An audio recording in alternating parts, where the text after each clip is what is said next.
When Confucius considered the important classics that had been passed down through the Zhou dynasty, he singled out several works of supreme importance. Traditionally, it was thought that he edited these works, including the I Ching, and in doing so provided subtle hints as to the right and wrong methods of conduct. One of these texts stands out as the earliest work of chronology, if not history, in the Chinese tradition, as well as the root of future political philosophy, the Book of Documents. The Book of Documents chronicles the history of China, from the mythical Yu, the Great, who instituted the earthly dynastic rule, through the Xia dynasty, the Shang dynasty, which is the first dynasty for which we have archaeological evidence, and into the then contemporaneous Zhou dynasty. The original author is a mystery, and it is possible that the text is rather a compilation of earlier chronicles, oral histories, and legends. Regardless of its origins, the text eventually became associated with Confucius and his school, and, along with the other classics, was canonized as a seminal text.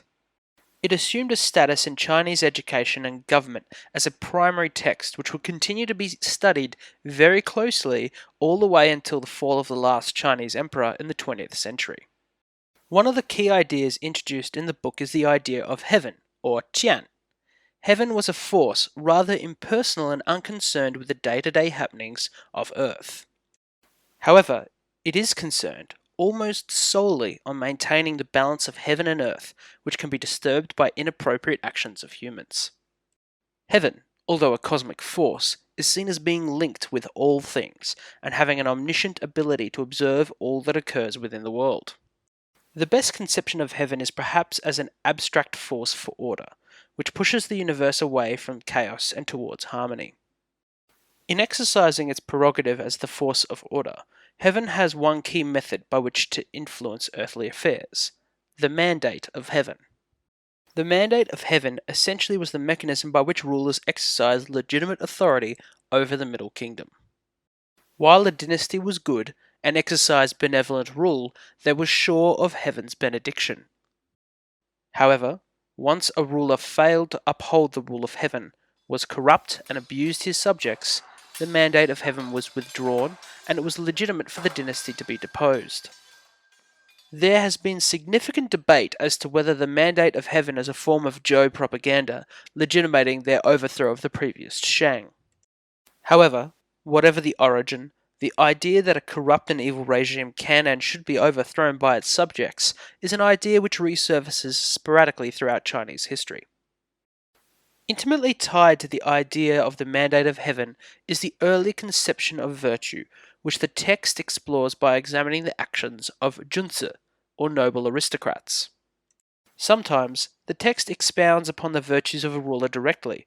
For instance, when the advisor Yi Yin advises the king Tai Jia to follow the 9 virtues.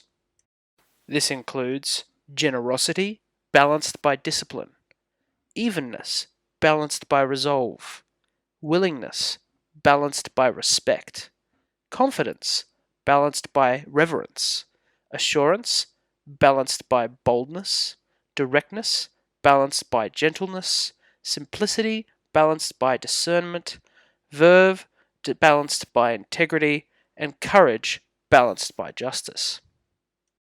Yi Yin explicitly links these virtues to the success of the state, and implicitly to the survival of the dynasty. The text also uses negative examples in the forms of villains, the most famous example of which is Di Xin. Di Xin is the atypical example of the murderous tyrant in Chinese culture. He was the very last king of the Shang dynasty, and although he started his career well, was corrupted as he grew older, some argue by his consort, Daji, and he turned himself over to decadence. He created a pleasure playground for himself called the Deer Terrace Pavilion. In the pavilion, he would fill a man-made lake with wine. In the centre of the lake was a small island with several trees. From these trees, roast meat would be hung, so that the king and his courtiers could feast and drink without moving. The cost of maintaining his excesses and orgies required a heavy tax burden for the kingdom, impoverishing the ordinary people.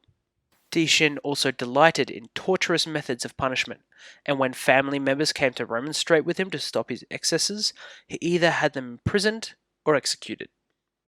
Finally, Titian was overthrown when he was defeated in battle by the ascendant Duke Wu of the Zhou dynasty, and in his defeat he retreated within the Deer Terrace Pavilion, burning it down, destroying his treasures and killing himself in the process. In conclusion, the Book of Documents acts as one of the earliest books which deal with the intersection of politics and ethics in the Chinese tradition. It also introduces the key concepts of heaven and its mandate. The idea that a corrupt ruler could be overthrown by their subjects, and the ideal of the benevolent king would remain important throughout Chinese intellectual tradition, and would be particularly influential on Confucius and his followers.